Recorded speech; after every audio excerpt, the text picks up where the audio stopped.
Hey everyone, welcome back. Previous video we were on the designer tab setting up our options menu layout. We left off by having this welcome message across the top here for new players that arrive, that start up the game before they arrive at the main menu. We want to present them with the screen so that they define their player profile.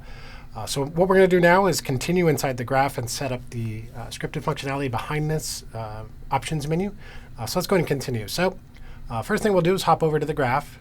Again, we're in the options menu, widget blueprint, and inside the graph we're going to create a variable that is going to be bound to the display of this message. So let's create a variable, and it's going to be called the welcome message. Welcome message viz for visibility, I guess. That's good. And it's going to be of the eSlate visibility type. So eSlate viz, there we go. And let's compile. And let me see one thing. I want to make sure, do we need this to be hidden by default? We do. So let's make it hidden by default. Okay. And we're going to actually hop out of the options menu for a second because we need to make some changes to our game instance. So let's go ahead and our game info instance. Let's go ahead and make those changes. So let's go back to the blueprint, all levels, game info instance. So before we were showing the main menu off the bat, we no longer want to do that. We want to check and see if a save game exists before we show the main menu. So somewhere above this, let's create a custom event. And this custom event will be called save game check. And all it's going to do is, if we right click, we can search for save game with the does save game exist? Not exit, but exist. So we're going to run that check. And it's going to ask for a save slot name. We're going to promote this to a variable, actually. So we'll right click on this, promote it to a variable, which we'll call player settings save. I'm going to compile real quick, and for this node we need to set the value. I'm actually going to name it the same as the node just so it's a little bit easier. So I'm going to copy this and paste this here. So our slot name will be called player settings save. So with that, now we're checking. We can hold B and left click to create a branch, connect up the condition, connect this up.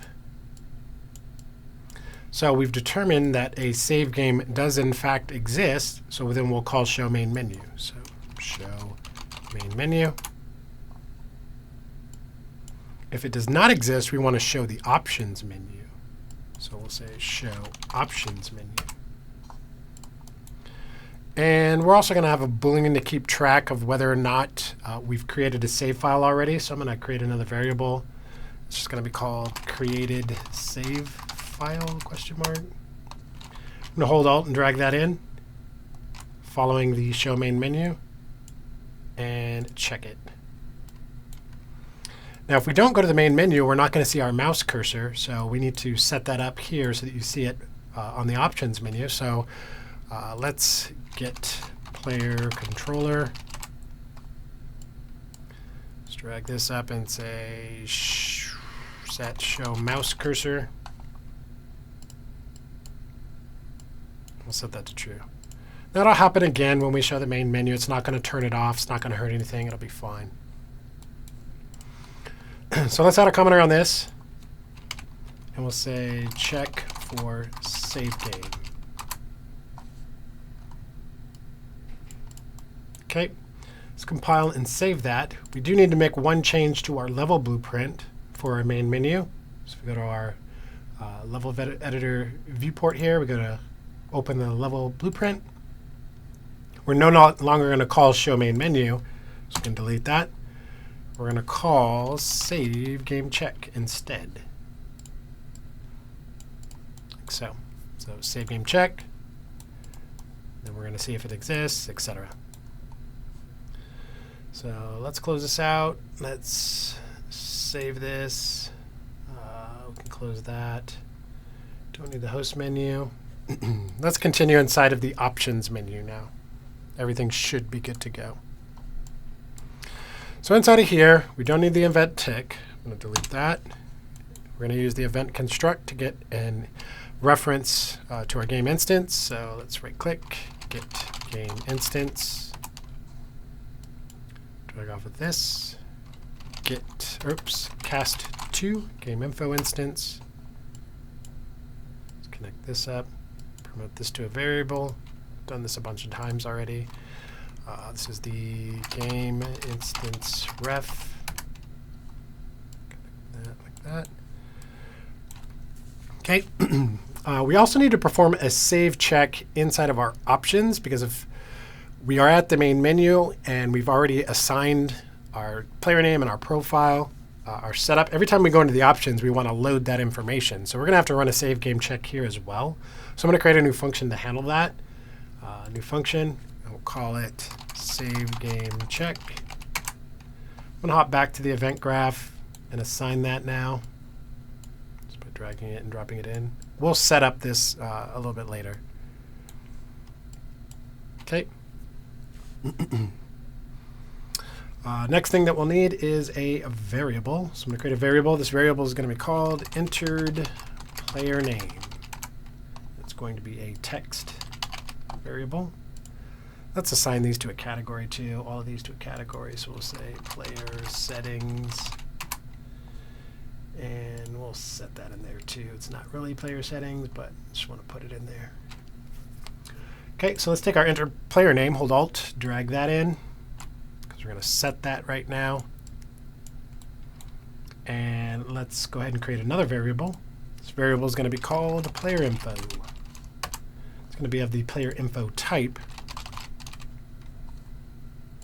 We'll set it under player settings too. And let's take it and drag it in now. So we'll control and drag it in. We're going to break it apart at this point. So break player info. Now we have the player name. Plug that in, like so. The player image, we can right click on this, promote that to a variable. So let's right click on this, promote that to a variable called avatar image. Let's put that under player settings. And let's connect this up like so.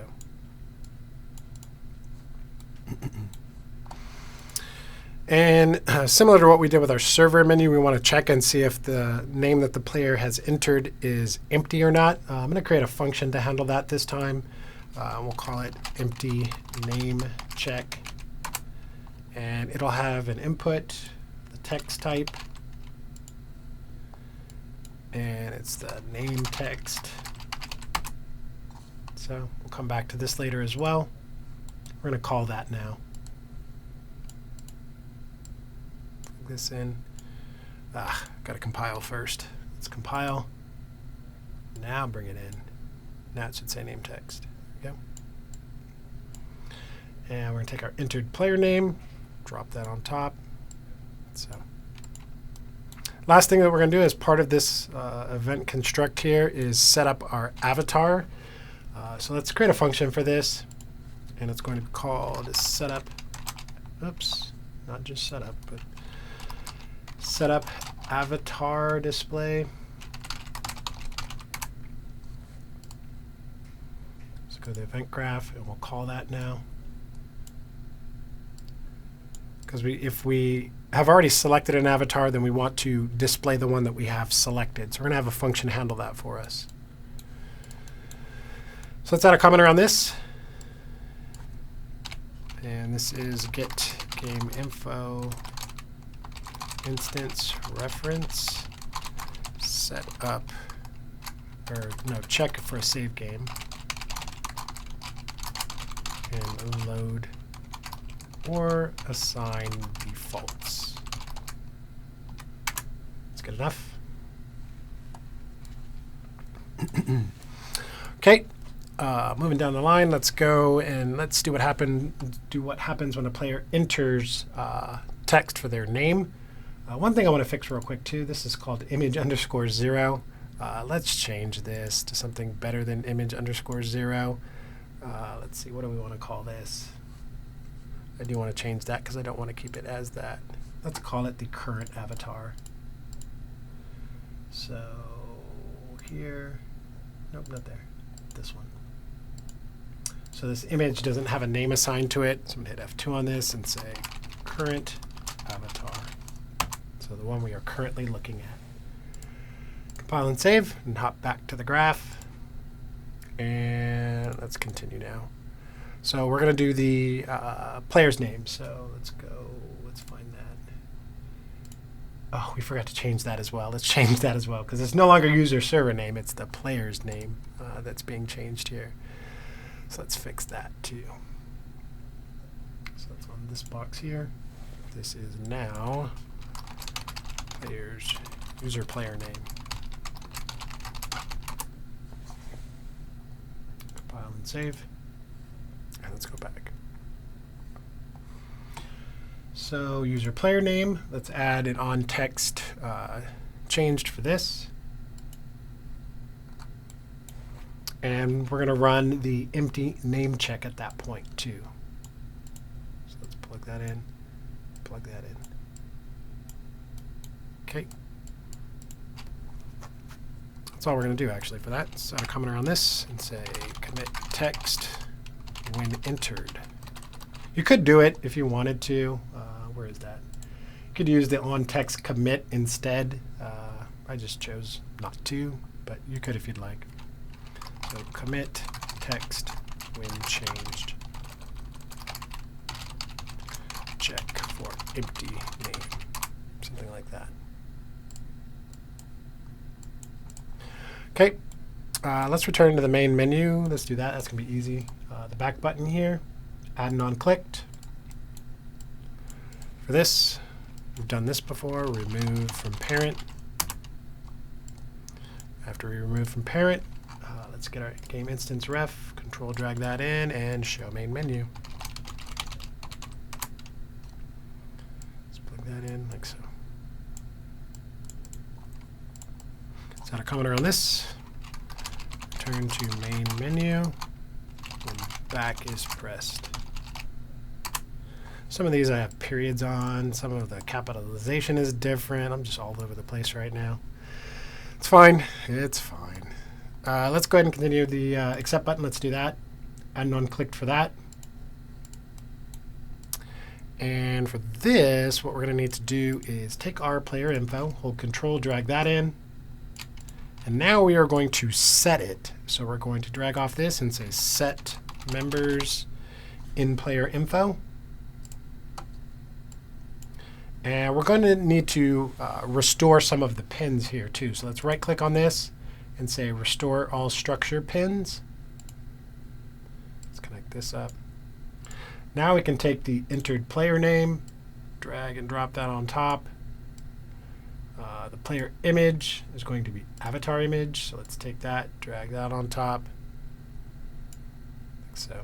We don't need to worry about the other pins here. In fact, we can right click on these and say remove this, and remove that. That's all we need to do.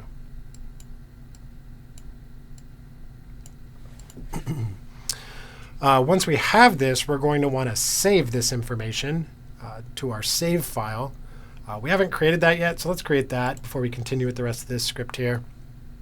So we need to hop up to our save game check. That's where we need to go. So let's open that. Save game check. And similar to what we did at the start of this video, we need to right click and say, does save game exist? Get this up. We're going to promote this to a variable. It needs to be the same slot name that we're using. So we're going to promote that to variable, and we called it player settings save. Let's just double check that because that would be bad. Yep, player settings save. That's what we called it. Gonna compile. Gonna select all of this now. Copy and paste it in here.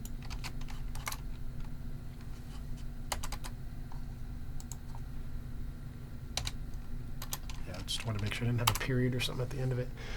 So that's what we have to do there. It's B. Hold B and left click, create a branch, connect this up, connect that up. Now what we're going to do is, if a save game exists, we're going to load it off the true. If it doesn't, then we're going to save the game. So let's create a couple functions for this actually. So let's create a function called saveGame and another function called loadGame. So now back on our saveGame check here, we'll call loadGame if it exists. If it doesn't, we'll call saveGame.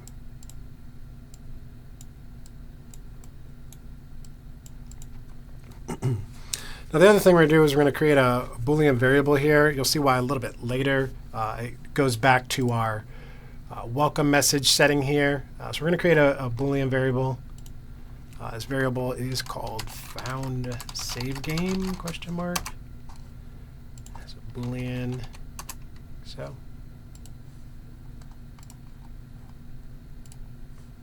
and let's go ahead and set that now actually. So let's Alt. Set that to true. Let's copy it, paste it, set this to false.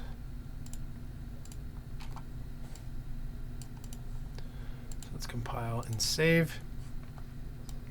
And let's hop into the saveGame.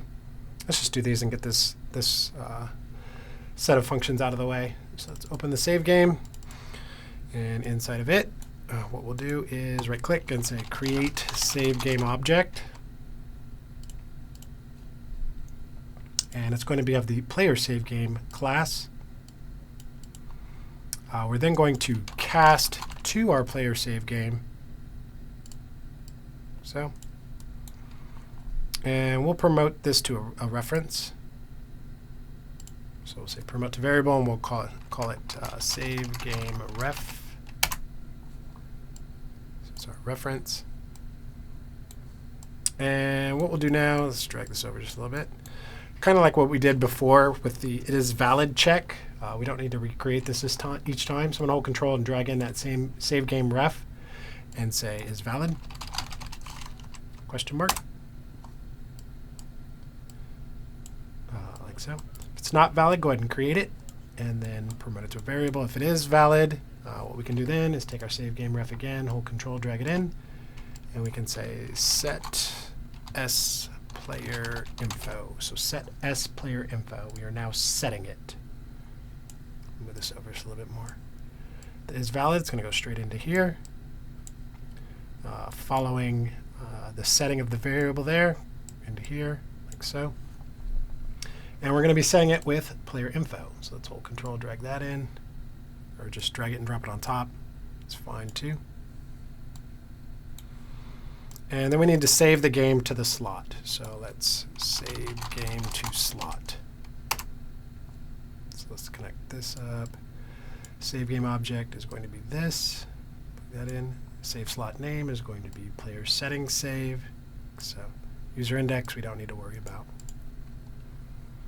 So all of that's done. Let's go ahead and do the load portion now. If we compile, save. Let's go to the load portion. And on the load portion, it's actually going to be super simple. Let's in here, let's say load game from slot. Connect that up. Slot name, player settings save. Boop. Plug that in like so. Then going to cast to our player save game, so that we can access the S player save. So get S player save or player info. And we're then going to set that as the player info. So let's Alt drag that in, connect that up, connect that up.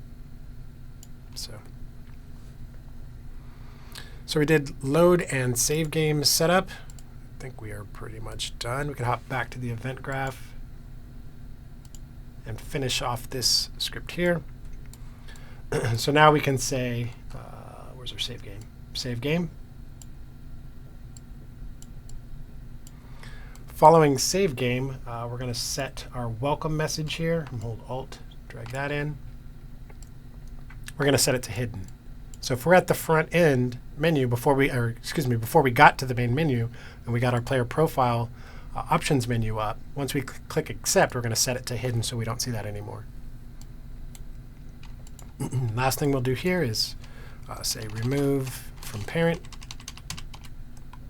So remove from parent, remove it from display. And then what we'll do is get our game reference, control drag that in, drag off of it and say set created save file. Again, something that we created at the beginning of this video. It's a little bit longer video, but doing a lot here. I'm going to set that to true. And then we're going to say show main menu.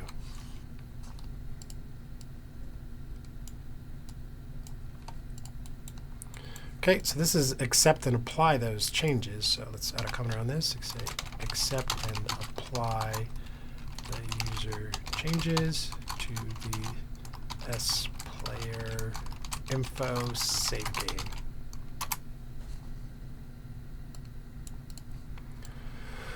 Okay, we're just about done. One more section to do, and then we need to bind all of our properties. We'll do a quick double check, make sure that we aren't missing any defaults that we need to set, and then we should be able to test this.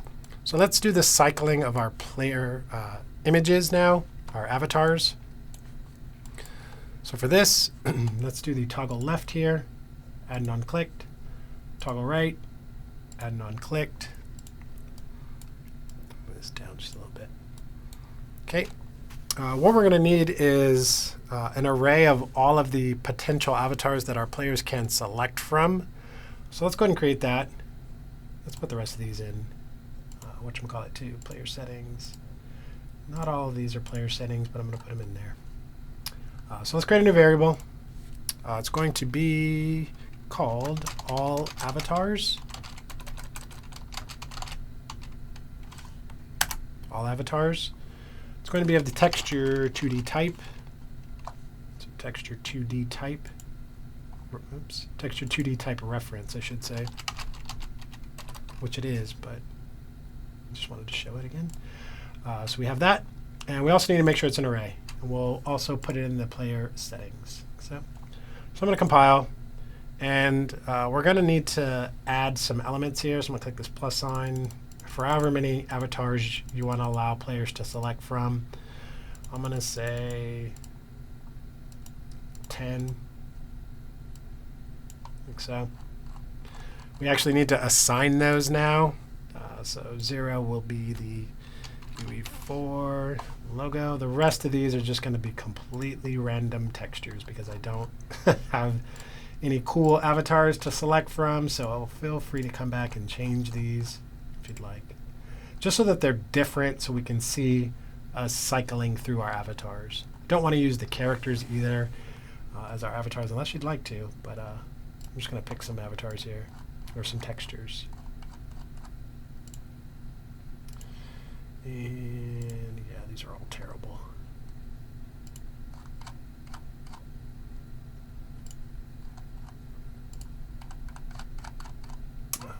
Just about done. It's a terrible avatar. This one? No, I already used that one. This one, and all the way down at the bottom, something I hadn't selected. There we go. Those are great avatars. So with all of those set, we're going to need another variable here. So create one more variable. This variable is going to be called the avatar count. It's going to be an integer. It's not going to be an array. We'll put it in the player settings as well. Let's compile and save. So we'll need this in a moment. Actually, we'll need it right now. Let's alt drag that in. And we're going to set that when we click left or click right. We're going to take our all avatars here, hold control, drag that in. And we're going to, let's get the length of this. So we'll drag off this and say length. So that'll give us the total number of avatars that we have. It's not zero based like our array is, so it's actually going to return an incorrect value. So we're going to have to subtract 1 from this because it's not zero based, the length. Now what we'll do is we'll take our avatar count here, hold control, drag that in, and we'll subtract 1 from this. So subtract integer minus 1. Then going to clamp it. The min is going to be 0. The max is going to be the total number of avatars that we've created. So, and then we're going to set that as our avatar count. And what that will allow us to do is now we can take our avatar, all avatars here, copy this, paste it. We can then get from it the avatar count. So, and then we can use that to be our avatar image. So hold Alt, drag that in, connect this like that. So that's for cycling through our avatar images. Now we're going to do the same thing down here. I'm just going to copy all of this, paste it,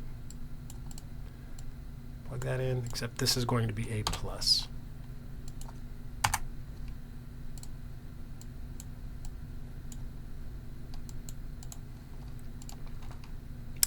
Okay, that's cycling through avatars. So let's add a comment around this. Cycle through avatar images. So, okay, I think our graph is done. There might be some additional things that we'll need to do once we start binding our properties. So let's bind our properties and then let's test all of this out. Let's make sure that I have, yeah. Okay, let's go to the designer. And inside of here, we need to bind our text here. So for our, let me compile this. I thought I changed that. I did. So the user player name, let's bind that. And that's going to be bound here. So let's click this, and it's going to be entered player name. So for that, our avatar image, if we select this, is going to be bound to avatar image. And accept button, we need to bind that as well. So our accept button here, we're going to bind this to, let's see, what do we want to bind that to? Did we not create that variable? Oh, we didn't do that yet. We didn't do our empty name check. We still need to do that. So let's go ahead and do that because we don't want the player to hit accept unless they entered a name. So we forgot to do that. So let's go back to the graph. Empty name check. Yeah, we didn't do that. So let's do that. Let's drag off of this and just say text is empty. Hold B, left click, create a branch, hook this up, plug that in. And let's take our entered player name here, hold Alt, and drag that in. Copy and paste it, plug that in, plug this in there, and this in there. We did this before too. Now we need that variable called accept enabled question mark of the Boolean type under player settings. Let's compile. And we'll Alt drag this in, connect this to this. Let's copy and paste that, connect this to this. Set it to true. So that should be good. On our empty name check, let's compile and save. Let's go back to the designer now. Let's select our accept button, which should be under this horizontal box there. Now we can bind that to accept enabled. So then the other binding that we need to do is our player, our welcome text here. We're going to bind that to our welcome message visibility. So let's compile and save. And the last thing that we'll do is our back button. So our back button, if we get to our welcome message, so the message that appears before our main menu, we don't want to have a back button there because what are we going to go back to? So we're going to hide that in this instance. So for this, what we'll do is a little bit different. Instead of creating a variable for it, we're going to create a binding for it. So we'll create a binding. And for this, move this over. We'll take our welcome message, hold control, drag that in. Going to branch, hold B, left click, let's hook this up, and drag off this, do equal signs. Does this equal visible? That's what we're checking. If that welcome message is visible, then we're going to use a local variable here Oh, you know what? I did it on the wrong thing. My bad. Don't want to do it on the behavior because that will just disable or enable the button. So let's remove this binding. And let's hop down to visibility and create it there. So let's create a binding. We're going down the right track, just did it in the wrong graph.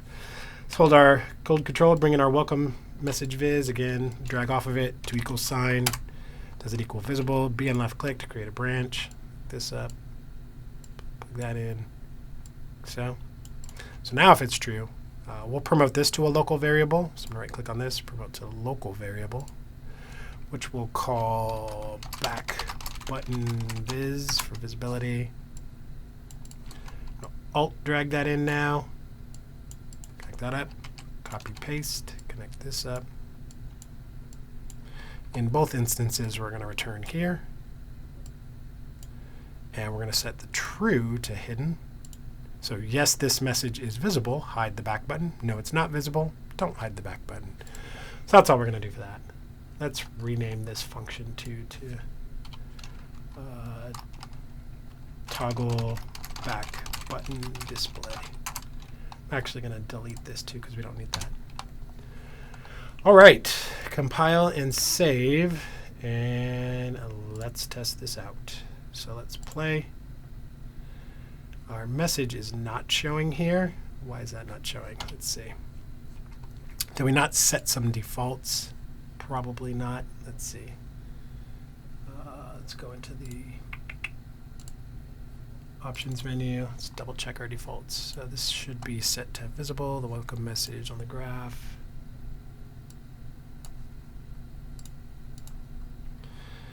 Set to hidden by default. Look at the event graph here. Should be visible by default, not hidden, so that you can see it.